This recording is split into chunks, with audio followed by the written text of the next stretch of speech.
Hi, everybody.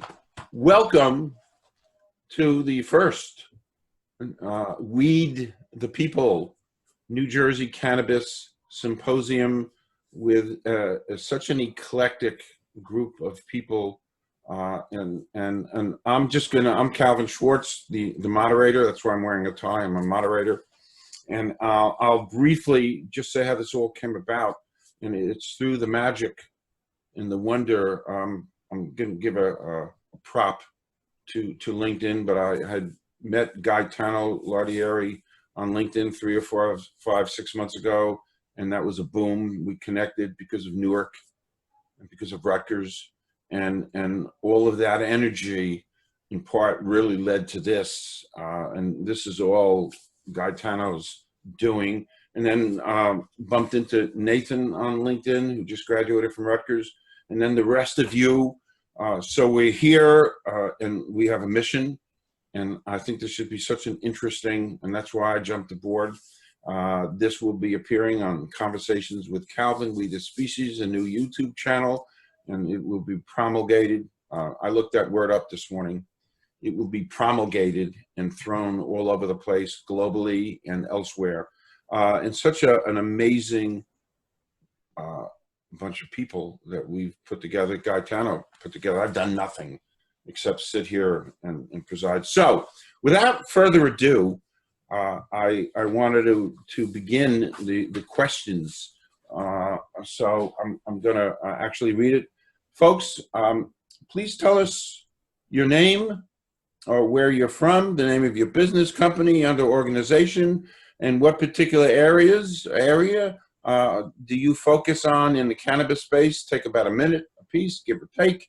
And I have an order, so we can begin with Gaetano. Thank you, Calvin. So I'm Guytona Larghiri from Newark, New Jersey. I spent 26 years in cancer research. My experiences are at the hospital level in big pharma. In 2015, I started to explore the cannabis space in New Jersey. It was like a hot topic in the area at that time. And I remember back from my hospital days, and I randomized several thousand patients to cancer clinical trials. Patients would tell me how it helped with their pain, anxiety, nausea, and vomiting. And that kind of stuck in my head. A couple years later, 2018, I founded 2 biotech startup companies, and one of them, Space Vitae, actually is space sciences, and we working on all natural formulations to help protect astronauts from UV radiation. The other company, THCBD, is a second biotech startup, and we focus on cannabis research, in particular utilizing techniques and processes in nanotechnology and synthetic biology for cannabinoid synthesization in order to manufacture cannabis medicine and products. We are here to bring awareness in general for cannabis social justice, and specifically stop the prohibition against cannabis science. Next up, Tara Misu. Hi. So my name is Tara Misu. My real name is Tara Sargenti, but 11 years ago now, my lawyer said, don't use your real name. So that's why. In that 11 years, I've invented the first brownie mix for herbal brownies. My company is called Blazin' Bakery. That's been over 1,000 stores nationally. This year I expanded to pet treats. And I've taken this over a decade's worth of knowledge and really fought hard in the past couple years since Governor Murphy came into office for legalization. I've done that with Scott through the NJCBA. I've also done that by influencing our legislation, the J. Koenig law, which I had a lot of influence on. And since then, I have taken all that networking and that great contact list, and I've started a podcast called Trailblazing with Tara Misu, where I share some of this education and really try to get the word about why cannabis legalization and everything in medical is so important. And right now, I just started a new handle on Instagram and Twitter. I am Tara Misu, and that is going to be videos you can share with your friends and family for legalization. We're also using hashtag Blaze the Ballot. Perfect. I think that was about a minute. That's perfect. Okay. Ken Wolski. Can Ken hear us? So let's move on, and we'll come back to Ken. Ken, your microphone's not working, buddy. Okay. Not working. Huh? Oh, I hear you now. There he is. All right, start talking, Ken. It's good. Start talking. Ken Wolski. I'm a registered nurse. I've been an RN since 1976. I've worked in psychiatric hospitals, intensive care units, and coronary care units. I was a public health nurse, and I've worked in the New Jersey Department of Corrections for 22 years. For the last 17 years, I've been executive director of the Coalition for Medical Marijuana New Jersey. We're a 501c3 nonprofit educational organization and public charity. We were instrumental in getting the medical marijuana bill introduced into the legislature in 2005 and passed into 2010, and we've been working to expand it since. We have monthly meetings that everyone is welcome to join. Last couple of meetings have been on Zoom. Go to our website, cmmnj.org, for more information. And I'm a Rutgers graduate. I got my bachelor's degree in 1971, and I got my master's degree in public administration in 1992. Okay. We were almost at Rutgers at the same time. That's pretty good. Next up, Leo Bridgewater. Also Rutgers grad. Ah, this is great. Good morning, good afternoon, everyone. My name's Leo Bridgewater. I am the Chief Innovation Officer for CWCB Education. We concentrate on helping institutions of higher learning and organizations create and develop their cannabis and hemp curriculums and entrepreneurship. I am also the National Director of Veterans Outreach with Minorities for Medical Marijuana. And I am also one of the plaintiffs in the lawsuit against the Department of Justice to get cannabis removed as a Schedule I drug. And I got started in the cannabis industry, I got started in cannabis activism by way of Ken Wolski and Jim Miller and Lefty Grimes with CMMNJ. Perfect. Thank you. David Nathan. Dr. David Nathan. Thanks, guys. This is David Nathan. I am a physician, educator, speaker, writer, and founder and board president of Doctors for Cannabis Regulation, which started right here in the Garden State. I've been working in cannabis advocacy for the past 10, 11 years. What got me started is the realization that is now kind of a no-brainer for most people, that the prohibition of cannabis creates far more harm than cannabis ever could. I became one of the founding steering committee members for New Jersey United for Marijuana Reform in 2014, realized that there was no organization in this country to represent the physicians who have my point of view. And so we created DFCR, Doctors for Cannabis Regulation, which is the premier organization for physicians wishing to advocate for policy change in the cannabis space. We have honorary board members like Dr. Joycelyn Elders, the first African-American woman to hold the office of Surgeon General, integrated medicine pioneer Andrew Weil. I've been on media all around the country and in China. I've testified at a number of state legislatures, and last year I was very excited to testify before Congress right before the release of the MORE Act that we're still hoping gets some legs in Congress.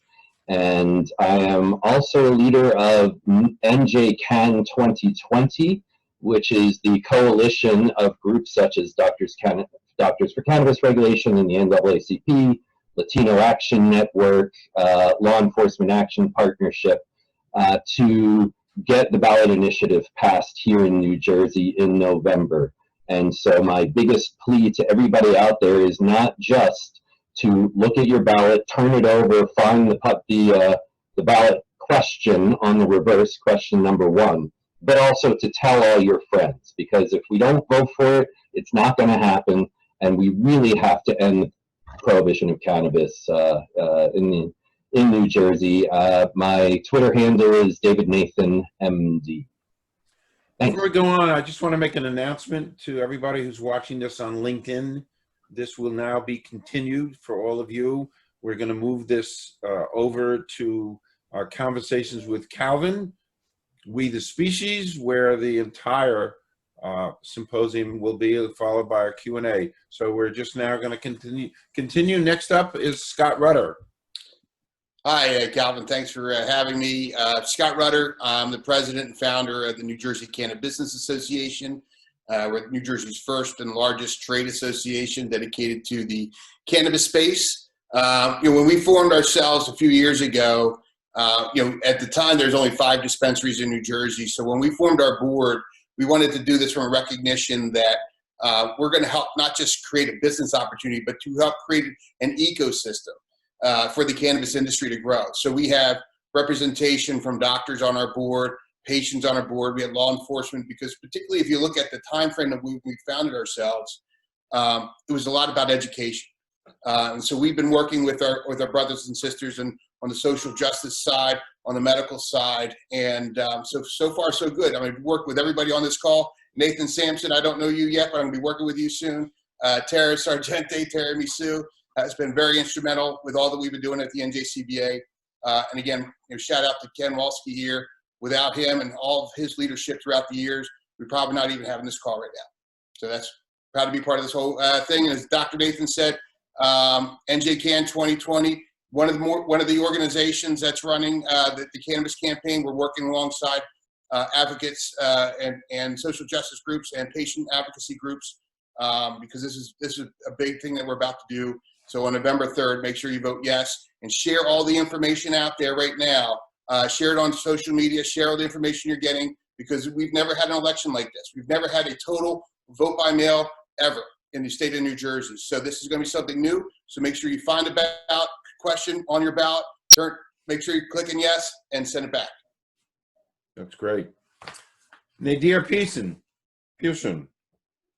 Hi, everybody. How y'all doing? Nadir Pearson here, represent New Jersey as always, Clifton native, recent graduate of Brown University. Just earned my sociology degree end of 2019, but definitely been a long-standing student advocate and now just, entrepreneur within the cannabis space.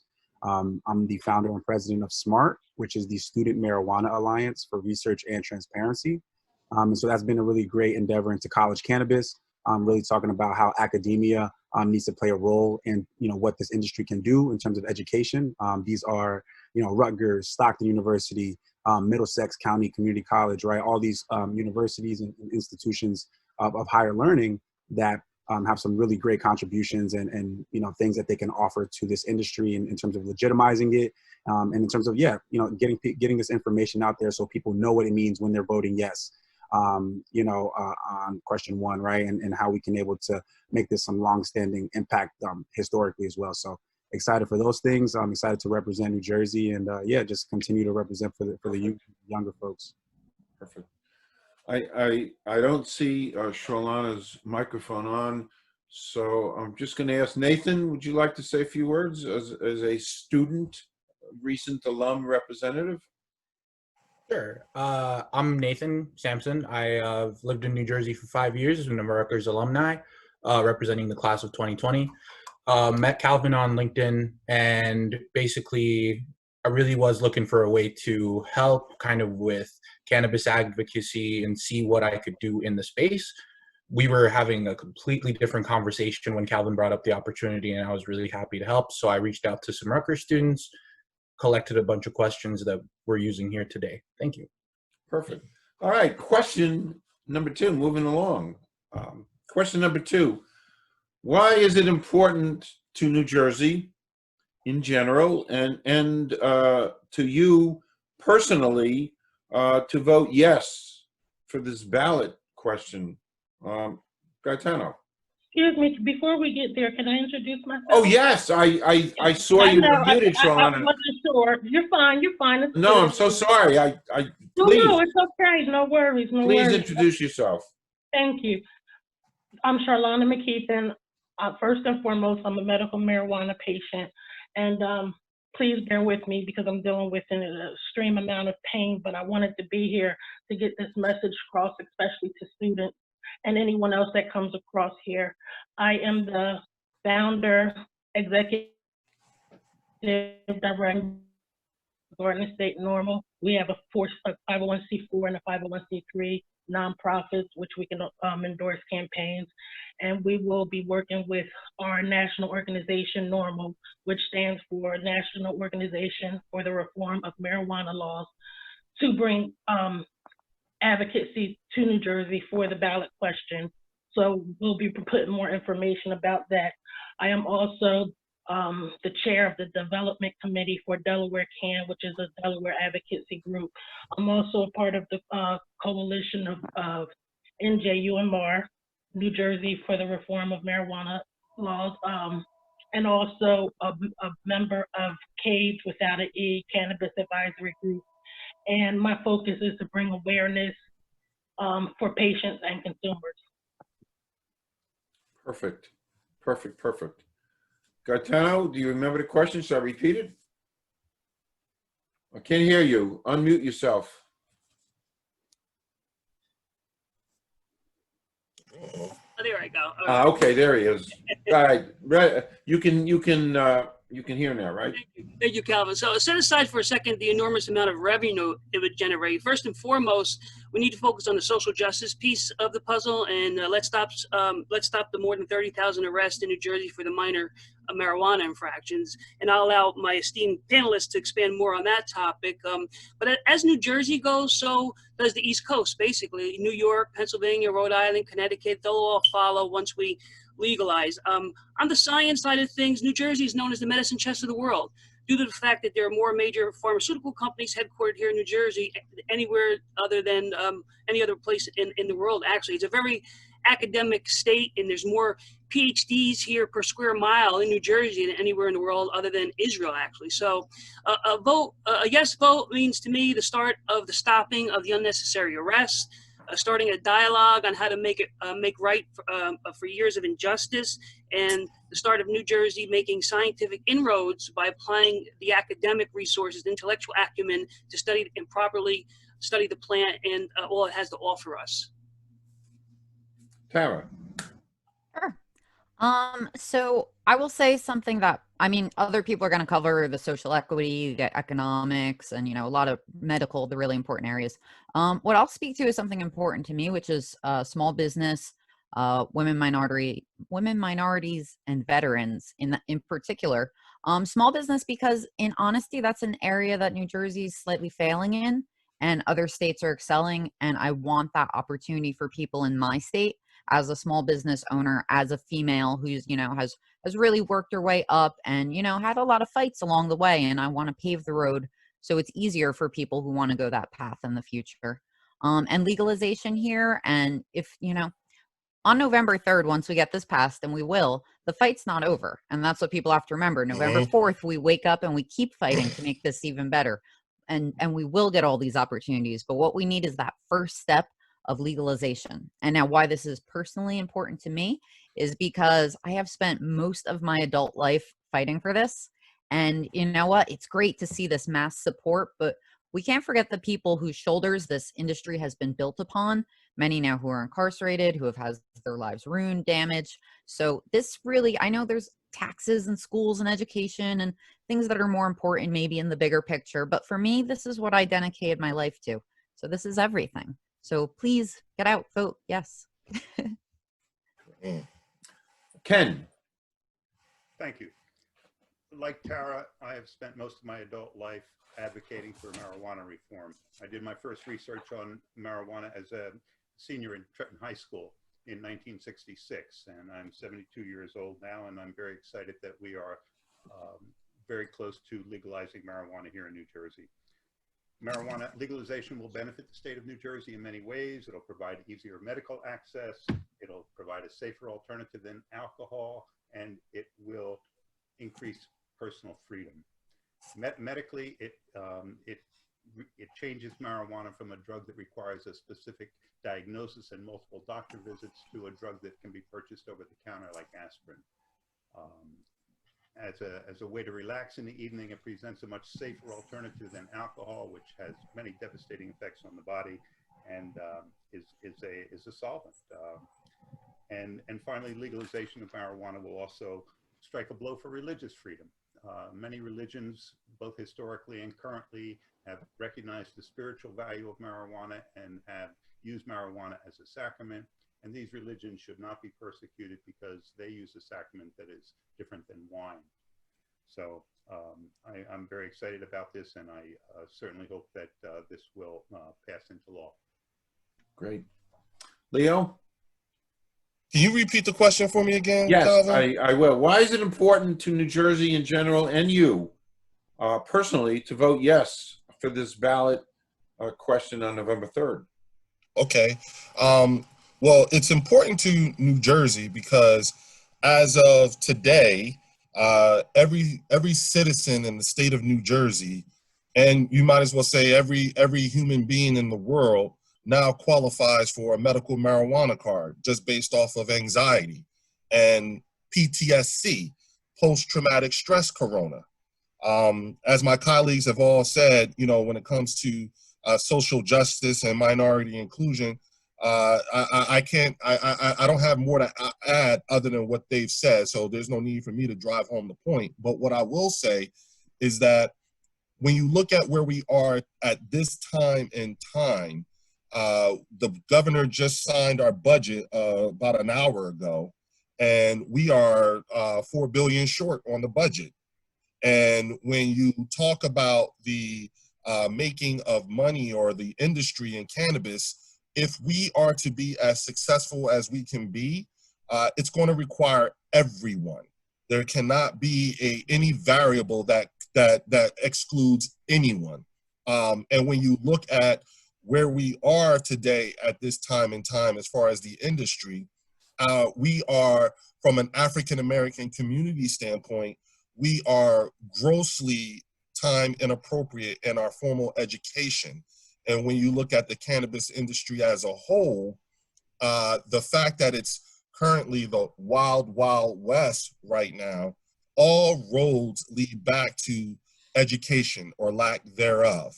And considering that we are we're currently, as of September 29th, still not on the other side of COVID-19, the pandemic. So everyone who will have died from COVID have not died yet. Everyone, every state has not done their collateral damage from COVID, and we are not on the other side of this pandemic. And if we're ever to, and at the same time, we are about to legalize cannabis in the state of New Jersey. And so right now we are in the midst of building the infrastructure for the first generation workforce. And that first generation workforce is actually going to be multi-generational. Now I'm 45 years old, so I represent Generation X. That means that there are going to be people my age who will have bosses that are 23 and 24 years old.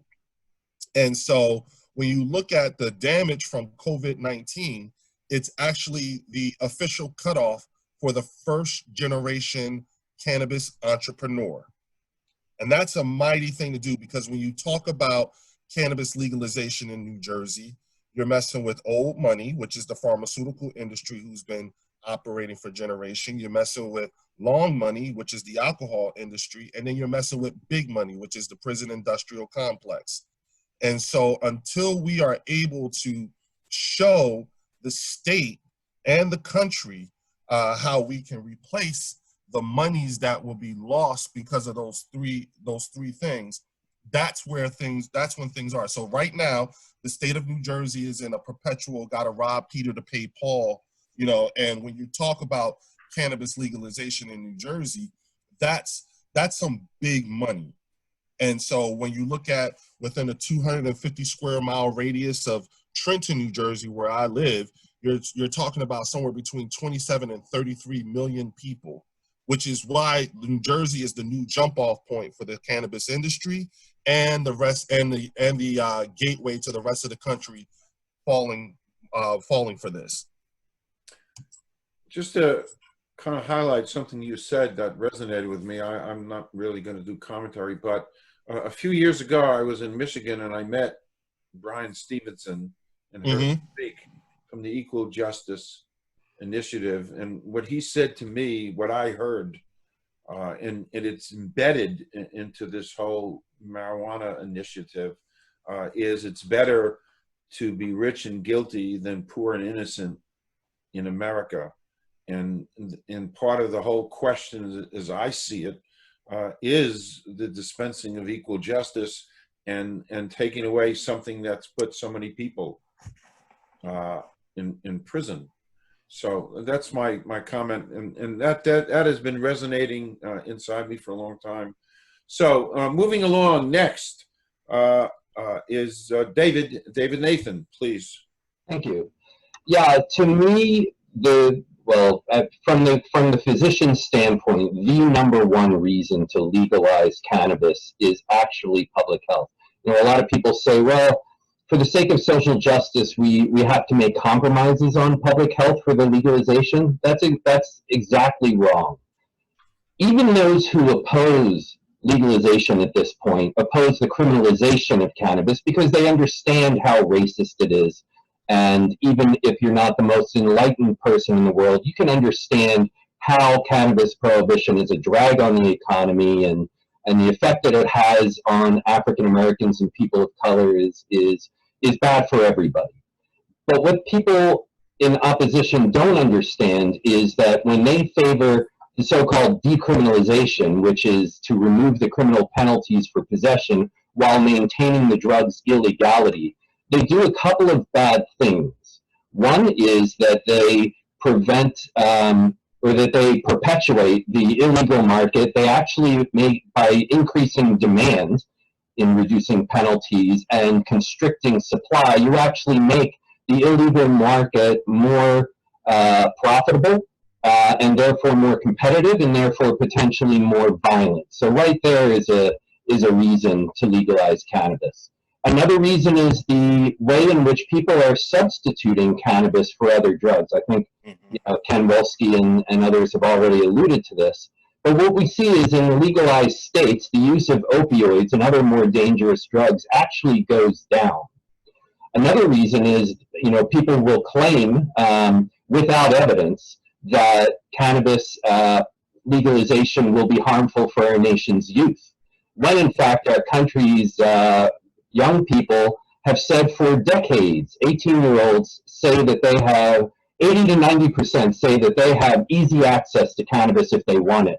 And in legalized states, not only is that number not increasing, but nationally we're seeing as legalization spreads around the country, that number, the percentage of 18-year-olds who claim to have access to cannabis is actually going down. And the reason is points of access. And so if we're really serious about having our most vulnerable young people, meaning those under 17, those under 16, if we want to prevent their use, the best thing we can do is to take it off the street corner and put it behind the counter where people actually check for ID.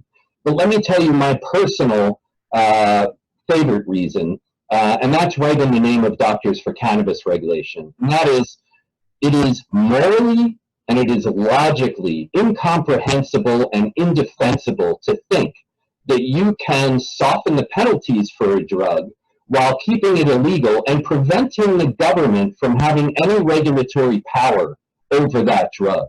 And so if you want to reduce the limited harms that are caused by cannabis, then the best thing you can do is to have the government properly regulated. It hasn't been done since 1937, and it's long past due here in the Garden State. And that's a reason for the people out there listening, especially those Rutgers students. Don't accept that your friends say it doesn't really matter if you vote. We know how the state's going to vote for the president. We know how the state's going to vote for the ballot initiative. You must take personal responsibility for voting, and you should take responsibility for making sure your friends get that message. Perfect, thank you. Charlana, can you hear us? Yes, I can hear you. Perfect, okay, you're up.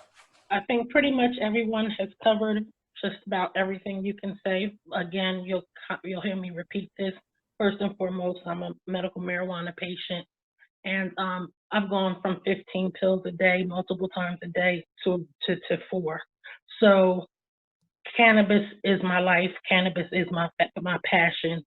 The ACLU reports that Black and brown people get arrested at 3.5 higher rate.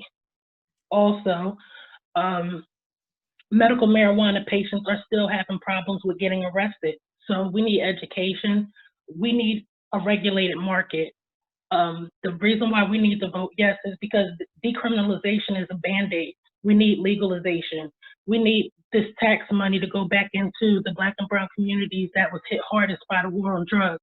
We need social equity so that the people that was hit by the war on drugs have an opportunity to build off of what these multi-state operators are doing. So that's my little tidbit on, in addition to what everyone else had to say. Thank you, Charlana. Scott?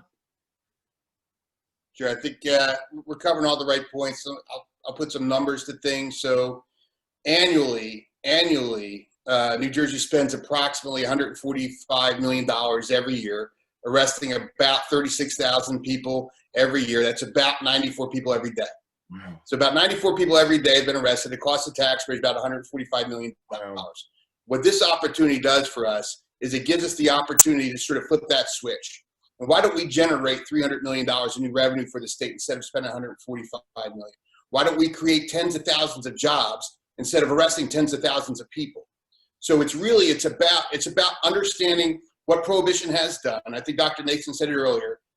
Cannabis prohibition has caused far more harm than cannabis itself ever could. And when we look at the things that people are concerned about, teenage use, DUIs, all you need to do is go to the Colorado Division of Criminal Justice, look at their government report, their law enforcement report, and they will show you that that teenage use in Colorado has dropped. They went from number 1 to number 7. DUIs across the board have also dropped. Wow. People are changing their patterns of behavior. So it's very important just to basically understand the difference between alcohol and cannabis. They're not the same thing. You can't put the equivalency there. So DUIs are going down. Teenage use is going down. In fact, the White House, the Department of Health and Human Services released a report about a month and a half ago. And that report just shows a 20-year low in teenage use. So we are doing things right. Regulation works. Education works. So, regulation, education, flipping a switch, being smarter with their dollars. And again, whether the various touch points. I mean, I've been working with Leo. I think part of this question was, what got you into this and how you, all that stuff. Let me tell you, I did not know I would be going down the route that I've been going down. I knew I wanted to create a trade association on the dollars and cents of things. But once you start talking to patients, once you see those who've been victimized by the war on drugs, once you see those who have just gone through those experiences and what they're living with every day, when you're living in the world of COVID, where you've lost some of your economic security and you lost some of your freedom, how can we ever imagine arresting somebody for having a few joints in their pocket and giving them economic insecurity for the rest of their lives? Their inability to get a job, inability to get a loan, inability to get a mortgage. All those things are going to follow that person all the way around. So decriminalization, it doesn't really work. Legalization works, regulations work, education works, and we're seeing it here in New Jersey already, but we're going to see it in a significant way in New Jersey when we legalize, because we can look at other states and have to see the positive impact that's brought to them. That's great. That's so true, so true. Nadir, take it away. Well, yeah, I mean, bringing back to the root of like why this is important and why people are voting. I mean, coming from my perspective as somebody, who's 23 years old, fresh out of college, and has grown up, in the era of prohibition, and as some of the last people to have done so, I certainly have those negative experiences in my lifetime from wanting to consume cannabis as a younger person, right? And knowing that people, 15 to 20 years old, 21 and maybe a little older, right, are the people who go to jail the most for this. We're ruining lives early and often. And for a plant that, my cousin right now, he's been arrested in his past for a plant that is now legal in Montclair, 15 minutes from where he lives, right? And sold by somebody else that doesn't look like him and probably looks more like the person who arrested him. Anything. So there's a lot of this, like, trauma that you're dealing with. You could be frustrated. You know what I mean? And there's a lot of interpersonal stuff that we have to think about on the community level that you know, these laws certainly are going to, you know, break down and go from top to bottom in that way. So I think that's certainly the biggest importance there, just because of how our experience is to something that is ultimately medicine, right? This is something that we've been grown to stigmatize and not be felt comfortable with, but now is coming to be one of the better solutions and alternatives to we're seeing for almost every medical ailment. It's such a wide variety that people don't even know what to take it as, you know? And so I think that's kind of the exciting part about, you know, what we're doing here, to be able to mesh education, get people to rethink about kind of how this has been, you know, like influenced in their lives, like influencing their lives, but now can also be an influence in their lives, right? So by that, I mean, just obviously the outside, you know, negative things that are happening because of how we treat people, because of their usage of cannabis or proximity to it. But then also, like I said, that interpersonal aspect of how we can use this in our day-to-day lives. And how, you know, this plant is, we're just talking about cannabis. We haven't even talked about hemp, right? We haven't even mentioned like a whole different aspect of what's going on here in terms of renewable energy and resources and alternatives to all these other fossil fuels, right? So I think that's also where academia gets excited, because our students are some of the biggest dreamers that we have in the world today, you know? And so for us not to give these people who are so fervent with passion and energy and hope for the world, because that's all we have is our futures, is like, you know, that's kind of the big push. And so that's, for myself, been an exciting, you know, opportunity to go from somebody who's been just persecuted and stigmatized and, you know, being in high school and, you know, having to sneak and do things and going to boarding school, but now seeing parents who are looking to me as a spokesperson to help introduce them to something that they would have looked at me, you know, as a druggie, as a delinquent before. But now, because, you know, I was able to use some of my contradictions of my Ivy League degree and, you know, now what I'm doing and still persistently using cannabis openly, people are, you know, just now being able to really comprehend that. And that's not something that a privilege that more than 90% and, you know, almost everybody has the privilege to feel, right? In terms of having that feeling of like, wow, this is something that was negative, now go to positive, and it's all good in that way. And I would, you know, I'm really excited for us to, you know, take this opportunity into our hands. Folks like Nathan, who's here on this call, I really appreciate you, you know, and all the work that you've done, not even being in the cannabis space, right? But seeing that this is important to your life and to society, and wanting to like just, you know, be called in. So I really appreciate you being on this call, and Gaetano and everybody who's like, you know, stakeholders here, because this is the type of tribe of people who've been working for years in the background. And this is something that now is like our time to really bring everybody in, as this is something that's going to be, you know, turn around that ballot sheet, look on the back, and really take some detail into what we have coming, because there's a lot changing in 2020 and 2021 as we see. And so now more than ever, you know, that we're older, it's our time as our generation. You know, we're all 23, 24, 25. They don't even know if I'm a millennial or Gen Z anymore, right? I'm just so much in the middle that, but like I said, a lot to come, and I'm excited for November. Preach, Nadir, preach. Great stuff. The last question. Any specifics that the audience needs to know about the ballot initiative? Any final overall thoughts on cannabis legislation? Gaetano. Unmute. You're on mute. You're on mute. Yeah, All right, there he is. All right, so first and foremost, no, there is an initiative on the ballot come November 3rd in New Jersey to legalize marijuana for adult use. I mean, I was shocked when I reached out to a few millennial Generation Xers. You know, didn't even realize the ballot initiative was there. So just to bring awareness to the younger and New Jerseyans in general. Let as many people as you can be aware of the initiative exists. And if you vote by mail, read and follow all the voting instructions carefully and legally. Be familiar with the proper postage if it's required. Be familiar with the proper mailing instructions. Turn the ballot over like everyone's been saying. Review the question.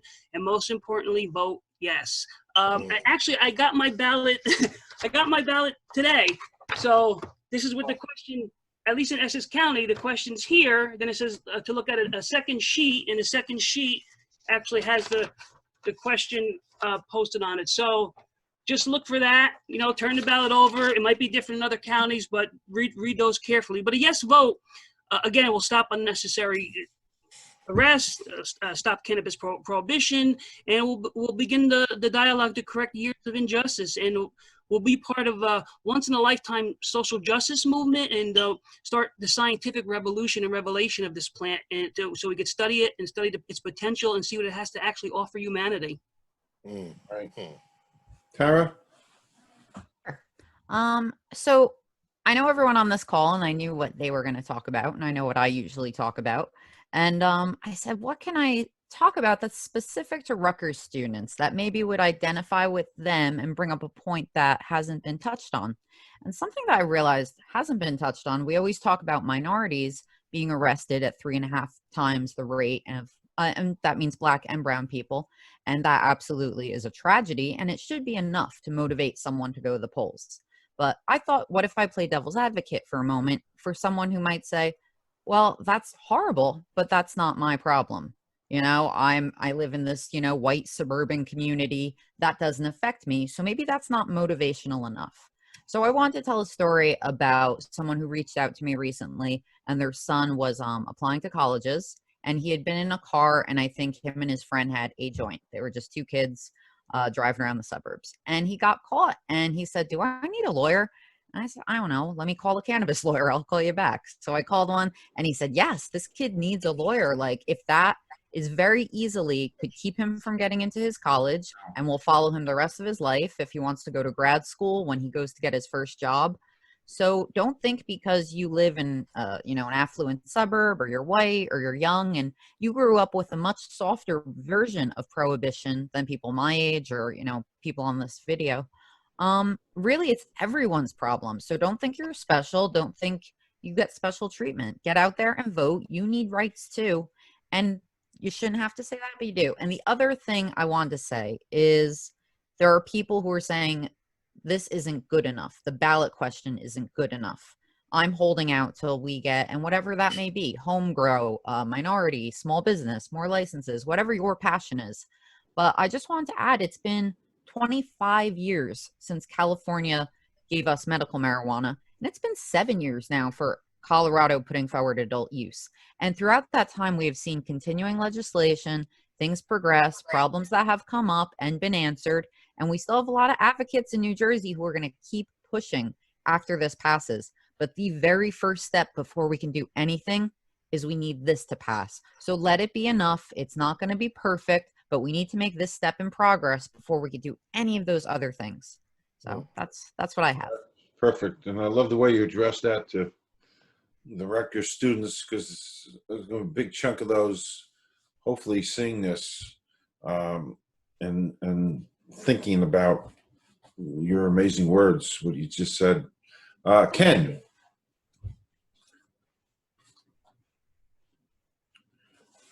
Started to get out the vote campaign. Okay.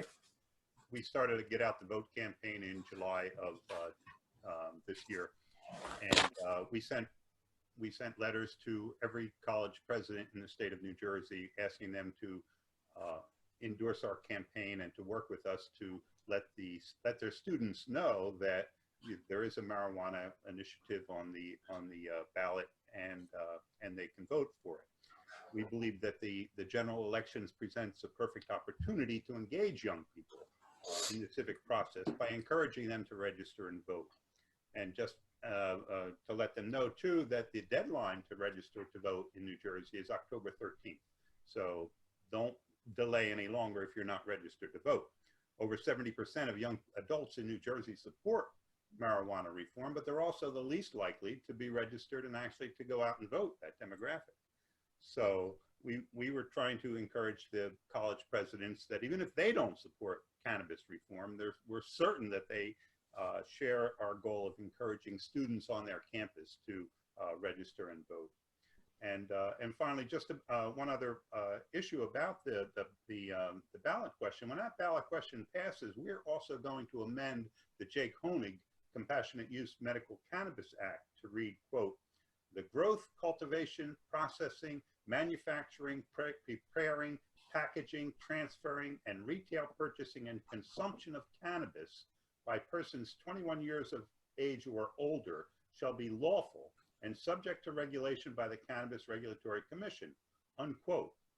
So all those details that that Tara was talking about, like what individuals get released, you know, from prison first, and how we're going to go about rebuilding the individuals and the communities that have been devastated by this war on marijuana, you know, that's going to be worked out by the Cannabis Regulatory Commission with public input. So it's going to be a transparent process. Some people believe that that ballot initiative is enough to legalize home cultivation. Now, that was probably either going to be something that has to be worked out in the courts, or something that will come later as a result of revised regulations, or something that will come through the legislature, because we're also working with the legislature to have a bill to legalize home cultivation for patients in New Jersey. So these are my thoughts on the ballot question. Thank you so much for the opportunity to talk about it. Quick question, Ken. Sending letters out to college presidents, did you get any kind of a feedback or a temperature check, or it was just a one-way? Well, we did get some feedback. One of our board members was also following up with emails and telephone calls, and so some of the presidents did put us in touch with, not the presidents, but Okay. other people in their administration who were willing to work with us and get some Okay. information out to the students. But it really was only, I would say, about 10% of the colleges that responded to us. Okay. Just curious. Leo, you're up. Yeah, I'm gonna follow Tara's example and speak directly to the Rucker students, and this is a message for all of you, whether you're a Rucker student or not, but specifically to you guys. And Scott and Ken can attest to this, when we were fighting to get post-traumatic stress disorder added as a qualifying condition to the New Jersey medical marijuana program, back in 2015, I testified in Senate committee to have that happen. And then Governor Chris Christie signed that bill into law. Understand something. At that time, there were a little over 7,000 people enrolled in the New Jersey medical marijuana program. That was 2015. Today, it's 89,000. And so the reason why this is important is because we don't just need this to pass, we need this to pass convincingly. And the reason being is because it not only, when you pass this, when you get this ballot question passed convincingly, say 70%, you know, what that also does is that also gives you what is called political clout. And you need to know who your friends are in terms of in the government and in terms of the medical marijuana program. People like Jeff Brown and Judy Persicelli and Governor Murphy. Because then what happens is when you have that many people voting for something, anytime you need, like when we need something like for home grow, then that you're a different group, because now you have what you're called as a political, you're a political voting block. Now you guys are entering into, those of you who are graduating or who have graduated, unfortunately, you guys graduated into one of the worst economies ever. And with this here, when it comes to cannabis and hemp, as Nadir alluded to, there is an entire science, technology, engineering, art, and math to this whole thing. And you guys are already dealing with stuff like when it comes to, when you guys were in high school or in junior high, you had the school shootings and all that other stuff, and you have all these people who are making decisions and not talking to you. This is how you talk. To be quite honest with you, this journey has been the greatest civics lesson of my life. Wow. And I've learned so much by bumping my head and going through this. And this is a years-long endeavor. And that is not to be taken lightly.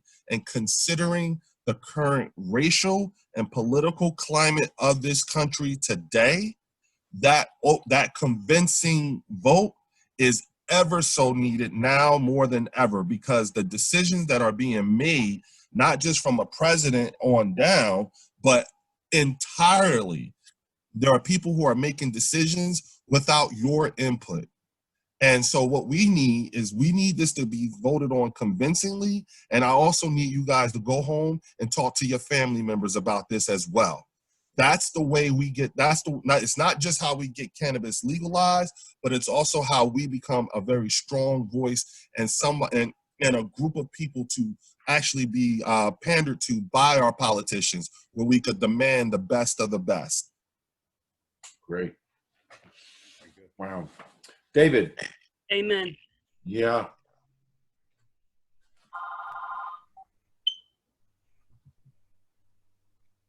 I would actually like to add something.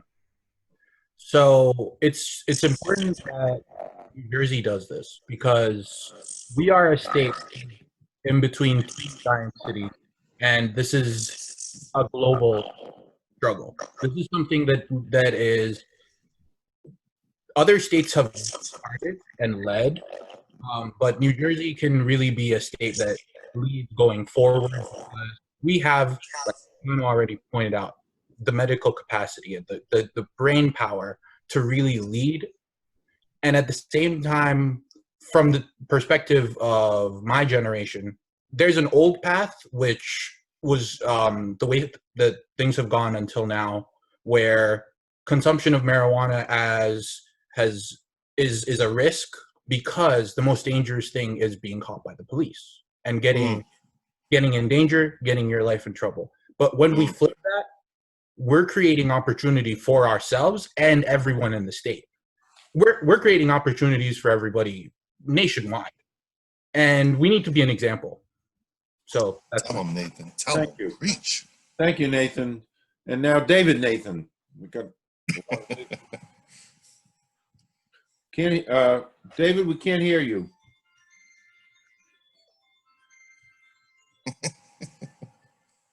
Can't hear you, David. All right. Hey, Calvin, you may have accidentally unmuted or muted. You may have muted David yourself or something. David, just muted. try now, David. Nope. It's coming from his end. While he's figuring it out, because I'm getting a bit weak here. Sorry, Okay. I'm in a lot of Go ahead, pain. But I just want to follow up on a couple of comments. My biggest concern, and I think the information we have to get in here as New Jersey, is looking to do primarily mail-in ballots. And there are several instructions on that mail-in ballot that you have to get right. When you go to talk to several family members, pull that thing out and go over it with them. Show them where the ballot question is. Garden State Normal is a nonpartisan organization, so it's not about candidates, but we need that yes on the back of that ballot. So please pull it out, read the instructions, read them more than once, a second time, get it in the mail in time. If it seems complicated, please go to the post. We need this done, and we need it done immediately, because Black and brown people are getting arrested at a high rate. And if you go to the 2017 ACLU report and you look through it, the urban communities weren't the highest arrest communities. We're arrested at a higher rate, but it's some of the other communities where they're targeting also. So please look at that information. Garden State Normal is doing a campaign also. We are the state affiliate of National Normal, the only organization in New Jersey that's a part of Normal. So please pay attention to that mail-in ballot. Read it over again. Sit down with your family. If there's a communication issue with like English and other languages, call your county clerk's office. They will get you the help that you need. Thank you. Thank you, Charlana. David, can you try jumping in? We still don't hear you. I don't know why. David, sometimes if I raise and lower my volume, it starts working. Let me try it. Try raising your volume, David.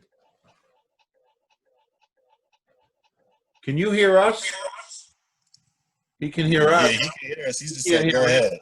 I thought it was me. You know, aging. Maybe you should try signing back in again.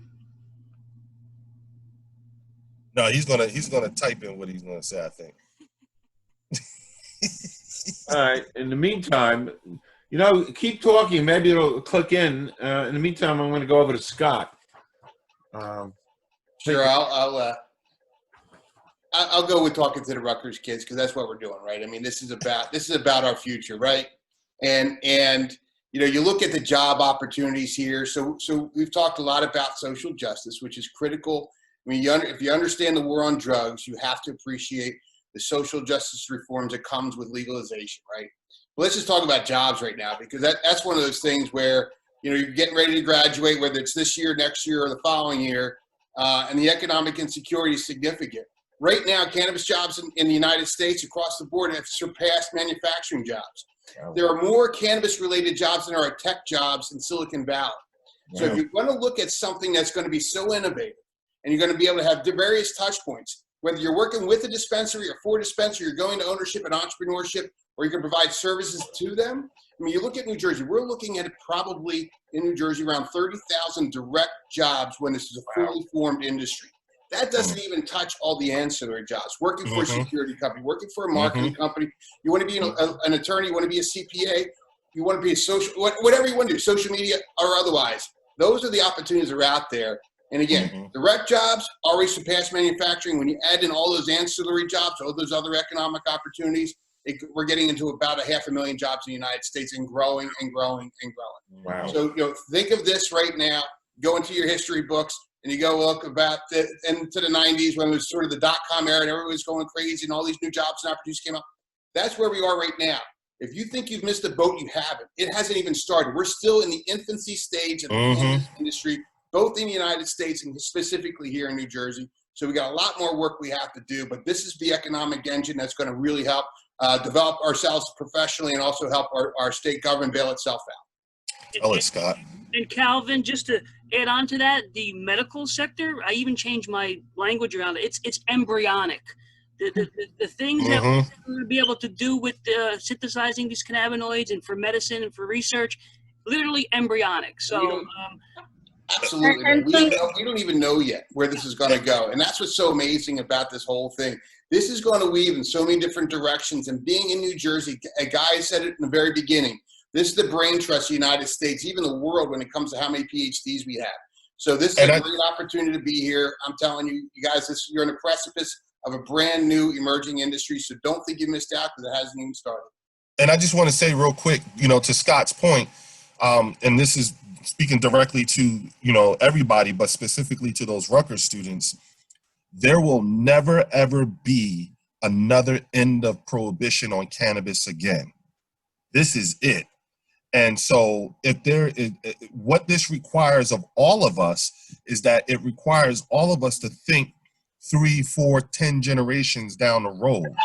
That's a very difficult thing to do when you live in an instant gratification type of society, such as the one that we do. And the thing is that what we do today has to make sense 3, 5, 10 generations down the road. And if it doesn't, then there needs to be mechanisms in place today so that when those times happen, those necessary changes can make it. The reason why it's the wild, wild west is because, you know, the federal government hasn't fully dove into this in terms of regulations. And so for those of you who are thinking about a career in this, or even from an entrepreneurial perspective, just look at it like this. Whatever it is that you are doing now, just take out who you do it for, and just think about in terms of cannabis and hemp. And to further, you know, like, and just thinking about my friend Dr. David Nathan, you know, I look at it like this: all consumption is medicinal. You know, folks just don't realize it. If you actually talk to people who say they recreationally, and we try to stay away from that term recreation, we like to use the word adult use. The reason being is because when you talk about recreation, you're putting in that conversation to talk about kids, and that ain't what we're talking about. And I just wanted to just say that point real quick. Thank you. David, can you jump in now?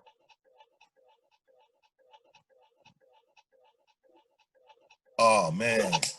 One last thing to the Rutgers students, and I wanted to mention another organization I'm part of, National Expungement Week, which is now year-round and it's free.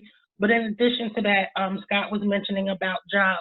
please understand this. There's something called transferable skills. Whatever you're doing now or learning in Right. school, want to do, bring that into the cannabis industry. Don't let anybody tell you it can't be done, because I'm a testimony that it can be done, and it can be done well. Thank you. Thank you. Nadir. Yes, yes. So yeah, I mean, thank y'all for having us. And to students, you know, definitely reach out to myself, to Nathan. You know, we're both on LinkedIn. I already added Nathan on LinkedIn before the call. So yeah, personally, I'm Nadir Pearson on there on social media, Instagram, Twitter, and then obviously, you know, tap in with SMART if you're really looking to get involved at the ground, you know, grassroots level. You know, I've been, like I said, I just started as a person who was interested, who wanted to go to events, who wanted to be a part of the community. And I showed up, you know, so that's all you really have to do to start, is really show up and obviously use your voice as much as you can.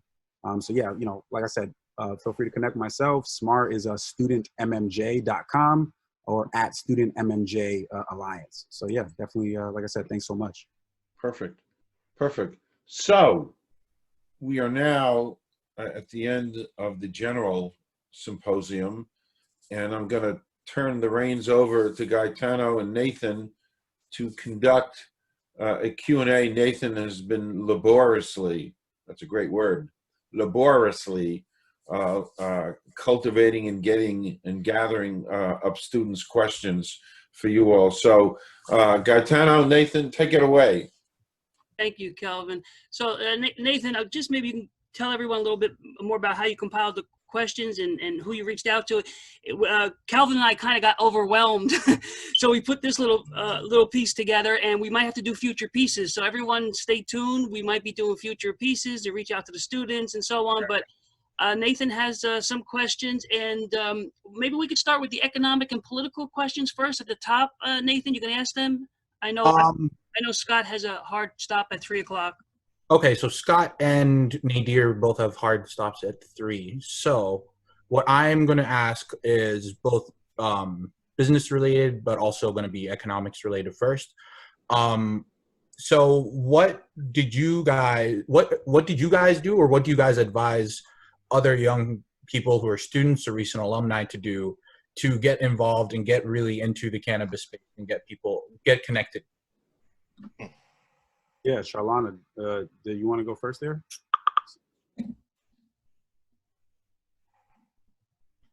Go ahead, Nadir. I actually missed the question. I'm sorry. I was letting them know that I got to get off.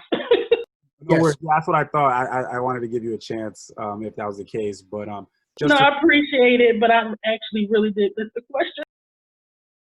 Okay, awesome. Yeah, just to reiterate, Nate, I thought it was generally how can students get involved? So it's how do students want to get connected, but also how do students kind of get an understanding of the variety of business opportunities that are available in the cannabis space? Can you guys hear me now? Yes. Yes. Hey, you're back. Yes. All right. David, So, why don't you jump let me in? see if I can't. Well, now I can't see anything, but I can hear you guys. It's fine. We got your voice. So why don't you just, do you want me to repeat that third question? Wait. Sure, go any for it. specific- Or maybe just because everybody's covered this so well, if there's something else now or later, let's go with that. Okay. Okay. So we're doing a Q&A now that Nathan has compiled from Rutgers students.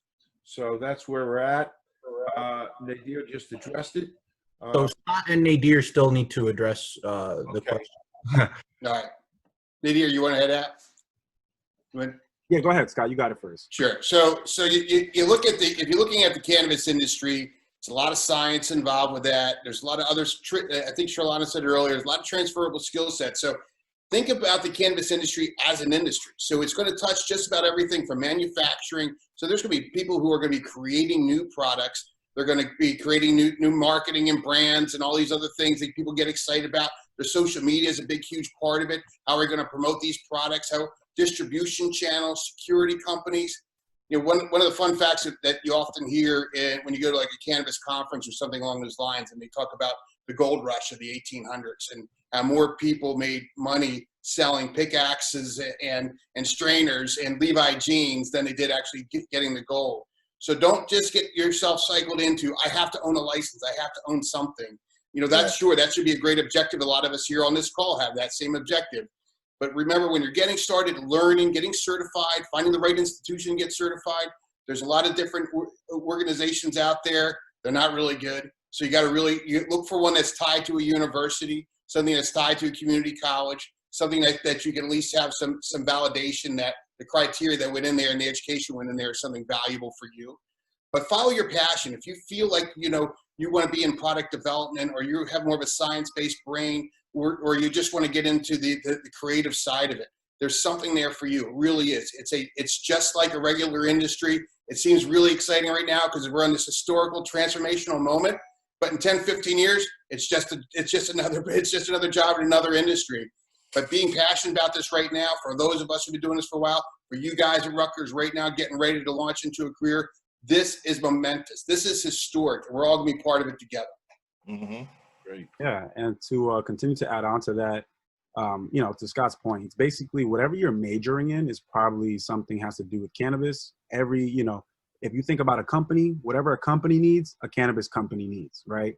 The details and kind of the specificity around how you can excel in this industry comes to, you know, once you learn, okay, I can write, but what do I know about cannabis, right? So there's two things that kind of have to start to mesh. And, you know, a lot of people take, you know, bud tender or, you know, they just work at a dispensary early on because, you know, they teach you a lot of the rudimentary basics that you need to know to educate other people, right? You have to be educated to educate others. For myself, like I got my first learning experiences going to conferences and working booths. So I was able to, at a very young age, just learn what it was for me to know more about weed than other people, right? And that right there means a lot in this space right now because, yeah, I know digital strategy, I know branding and social media.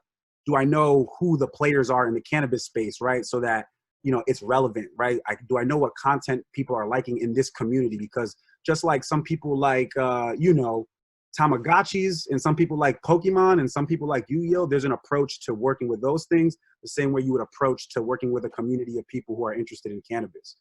So really just seeing, you know, what are some of the intricacies that you need to know that's specific to this industry, whether it's the supply chain, how it's regulated, right, by the law. Then you can start to think about, okay, I worked at JP Morgan for this long, right, as an intern. I know now that this industry is regulated this way, and I also know how big money works, right? So those are things that people within the cannabis industry are not privy to, and that can, you know, give you a really strong advantage. I know a lot of students, and I think that's where we're starting to see some of those, you know, very strong entrepreneurs, where those 23 to like 27-year-olds who like had a good job and were excelling very early on in whatever career in industry they were, whether they want to be a chemist and now they're doing R&D for products in cannabis. Like I'm starting to see those people really starting to excel because they have the vision plus the insights and education, you know, from their previous industry. That's a brilliant answer. Thank you so much, Nadir. So whoever has to go at 3, I really, really appreciate this. It's been a pleasure and an honor speaking with you guys. I do hope to do it again. Have a great day, guys. But we are going to Scott, later, Nadir. We are going to continue asking questions to whoever can stay longer, if they are staying longer, and if you guys have some time. Can you hear me? Before Yes. I go, I'd like to make a comment. First of all, having a criminal record can create 48,000 barriers which stop you from living a normal life, first and foremost. That's one reason why we need it legalized. In terms of career path in that lane, I wanted to get into this industry from a business perspective, but life took a toll on me and I ended up needing to receive nursing home level care. So, you know, I spoke to Leo and I just told him, you know, I want to get involved, I just don't know. So one day he needed help at a conference and he drugged my butt to New York. Yep, I said drugs. Because he had to get me medicated because I was in pain. And so ever since then, you know, I started looking at what I've done in my past, which is, you know, I've spent 25 years in the technology field. I have a data analyst background. And what I'm seeing now is we're lacking data, especially data regarding Black and brown people. So as I'm working with these different organizations, you know, we're looking at collecting data, just like for social equity. I'm collecting data from certain states to compare to see what would be best for New Jersey. You know, so you can bring your different skills into this industry. Like they say, it's a white canvas. You can paint what you want to paint to make what you want happen. You just don't take no for an answer. You cannot have thin skin to do this. You got to have thick skin. Sometimes you get tired and you want to just say, the screw with it, the heck with it. But if you truly have a love and a passion for this industry, you'll keep with it. And so that's my final thoughts before I head out. If you need Garden State Normal, we're on social media. That's our website. Please feel free to reach out to us. Also look at internships with different organizations. Just get your foot in the door and the rest will just happen for you. Thank you so much, Charlana. That was great. Yes, You're welcome. Take care, everybody. It's good seeing everybody. Yeah, Nice thank seeing you. you. All right. So, So, go ahead, Nathan. now we're just going to kind of go over the remaining questions. These were crowdsourced from all the different Rutgers students that I reached out to who wanted to know more and had a real interest. There was an overwhelming amount of interest, kind of all these different questions. I had to kind of narrow them down to the best ones. So, looking at economic impact, what are the estimates of the revenue that we expect legalization to bring into New Jersey? And is there anything that the state has said about allocating that money and where they're going to put it? Maybe Tara could take a shot at that one. Yeah, so currently right now we spend 143 million on arrests. And not only would we save that money spent by legalization, but we would bring in an estimated 300 million our first year of legalization. Now, as far as where that money could be spent, if we look to other states, one example I could give is Denver. When they first legalized, they legalized, Colorado Springs opted out. When they opted out, they were looking over at Denver with binoculars and they saw them get new roads, new schools, you know, all this money went back into their community. And once the option came back up, Colorado Springs couldn't wait to opt in. So that's a lot of money. Right now, in the last bill that we had that really was on the table for legalization was by Senator Scutari, and it had a breakdown of how it would be used. I would think post-COVID, we're going to see that adjusted because we've been devastated in different areas. One thing I know they did want to give it to was addiction services to kind of, you know, and also to something to kind of level the fields with how minorities have been disproportionately affected. But I think we'll see a lot of it go into economic recovery now as well.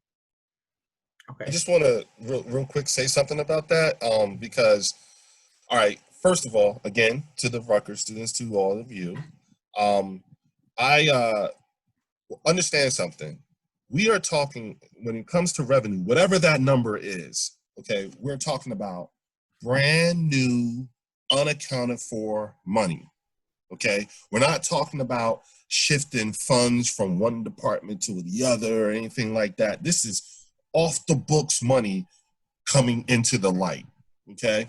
That being said, you know, I said earlier, the governor just told us a few weeks ago that we were real light with the budget, right? We just have, if New Jersey, you know, falls for adult use, if done correctly, we could leapfrog everyone and go straight to number 2 behind California in terms of revenue. Now, a few weeks ago, the Secretary General of Pennsylvania, okay, let this report out saying conservative estimates for the state of Pennsylvania put them somewhere in the range of 581 million a year, okay? Now, I live a few doors down from Brandon McCoy, who's president of New Jersey Policy Perspective. He is the original author of that research about 330 million in revenue with New Jersey. Now, let's do some real quick numbers. New Jersey is sandwiched between 2 states that just have medicinal. One of those states, being New York City, only allows for flower. New Jersey happens to be sandwiched between the number 4 media market in the country, which is Philadelphia, and we're next door neighbors to the number 1 cannabis consuming city in the world, which is New York. We have a population, New Jersey has a population of 9 million people, and we get 100 million visitors a year. So, if we did deductive reasoning, it don't take a genius to figure out that 330 million was being real conservative. And that is something that Brandon McCoy, the original author of that research bill, told me was, dude, I was being real conservative when I penned that whole report, okay? And so think about it. Where are all those people in New York going to go? Because they already come here to do their shopping. They already come here to buy their cigarettes, okay? If you look at New Jersey's, if you look at Illinois' adult use bill, it's actually New Jersey's bill. They just erased the word New Jersey and replaced it with Illinois, you know? And so, again, we're not just talking about a cultural shift in how we view this plant. We are also talking about facilitating a massive, massive transfer of wealth. Logistically, it almost cannot be quantified. Now, understand something. I am not sitting here saying, oh, there's going to be, you know, we're going to be raining money and there's going to be golden roads and all that stuff. Hell no. Okay. We are like, none of us, including yourselves, will be here to see the penthouse of this work. This stuff is going to outlive us all. And so it's incumbent upon us to really understand the seriousness of this. Unlike any other generation in the put like this, none of us was here when Spanish flu hit. So the last time we all went through this, we can't, when they said good old days back then, we can't even begin to identify what the good old days are. Now, when you're much older and you start saying things like the good old days, recognize you're talking from 2019 on back. Okay? So let's just, you know, like what we have to be right now is we actually have to be time appropriate for with our language in talking about cannabis legalization. That's it. Great. So Nathan. Let me just jump in before David. Nathan has to leave. Yes, right. That's what I was going to say. Any medical questions? To the medical questions. Right. Let's go to the medical questions. Have Dr. Nathan opine on those, and then we can move on to the other questions. Okay. So, what is being done to educate and address medical professionals who have a negative view of cannabis? And what about doctors who are directly marketed to by pharmaceutical sales reps who work for companies that sell opioids, for example? Right. How do we overcome the bias in the medical world? Yes. Well, I'll tell you that right now the bias has not been addressed at the upper echelons of organized medicine. So state medical societies and national medical societies have been very slow to understand the science, frankly. So the fact that the American Heart Association just very recently took the very bold step of explicitly recommending cannabis legalization and regulation as an alternative to prohibition was a major step for this country. And really makes a difference here in New Jersey. You know, a lot of the most knowledgeable physicians, public health experts, epidemiologists, substance misuse experts, so people who are in the fields of addictions, they understand that this drug should never have been made illegal. If it's less harmful than alcohol for adults, if it's less harmful for tobacco, and we don't make those drugs illegal, what would make us think it was possibly a good idea to do the same thing with cannabis? Of course, it's nonsense. And it's basically a historical legacy. And medicine is very well known for not letting progress stand in the way of tradition. And so it was with the racial bias in the American Medical Association, which one can say persists to the present day, because in my feeling, any physician who understands the science of cannabis and thinks that cannabis prohibition or the illegality of cannabis, even decriminalization, is the way to go, is essentially suffering from the implicit racism of the legacy from the 1930s, when, without evidence, the assertion was made that cannabis is harmful, and if it's not harmful in itself, it is, and I quote, but a stepping stone to the use of heroin. That comes back from the 1930s. And we know now that the assertions about cannabis are not true. We know that underage use goes down in legalized states. We know that cannabis is not lethal in overdose. We know that cannabis does not lead to violence. Yet there are many physicians who still adhere to that old idea because they're not taught any better. They don't learn it in med school, and they're not learning it in their residency. So to answer the question of what is going on now, the answer is one thing: Doctors for Cannabis Regulation. We are out there changing hearts and minds. We are out there putting the feet to the fire of the state and national medical associations. And we're only now getting started, because it's only now that doctors in large numbers have come around to this point of view and are willing to speak up about it. It used to be that if you advocated for cannabis legalization, then you opposed public health policy. Now we're understanding that the support of public health policy is on the side of regulation, and it always should have been. So we're out there educating physicians. You can tell your doctor to go to dfcr.org, where there is a lot of educational information to be found. It's all referenced, and so we have primary sources supporting what we say. And as more and more doctors join DFCR, and that happens, very organically, we've never even made a push for membership, and people join us from all around the world and in virtually every state. As more people are coming around and they're telling their colleagues, we are seeing a slow change. And the change at the top is tough because it remains a political third rail in medical associations. Thank goodness for the Black Lives Matter movement putting the feet to the fire of systemic racism, because cannabis prohibition and the drug war generally is one of the main tools of systemic racism.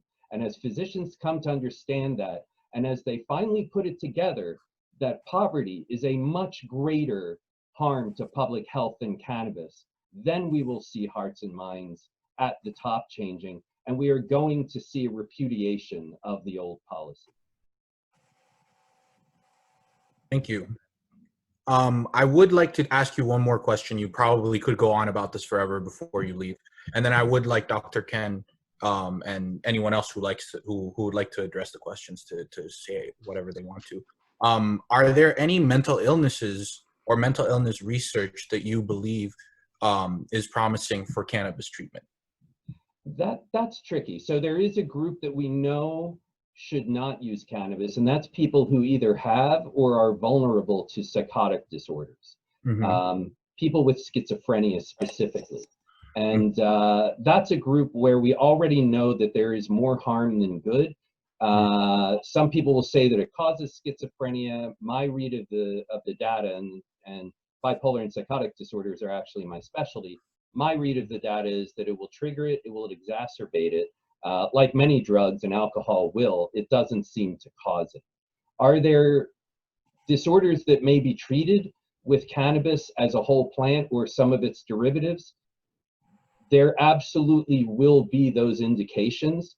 The data is not there, and it's for one specific reason, and that is that cannabis remains a Schedule I substance, making its study for the use in any psychiatric disorder essentially still impossible.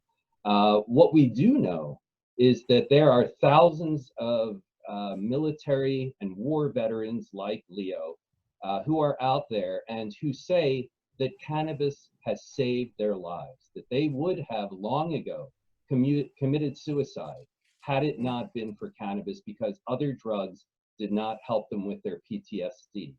We don't yet have those ideal studies that we all want, prospective, double-blind, placebo-controlled studies, but that's not going to happen until prohibition is over, which is another reason for our listeners to, again, vote yes on question 1, make it more possible, at least in the state of New Jersey.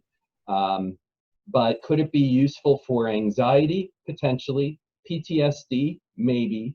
The data, unfortunately, can't be there until we get the research.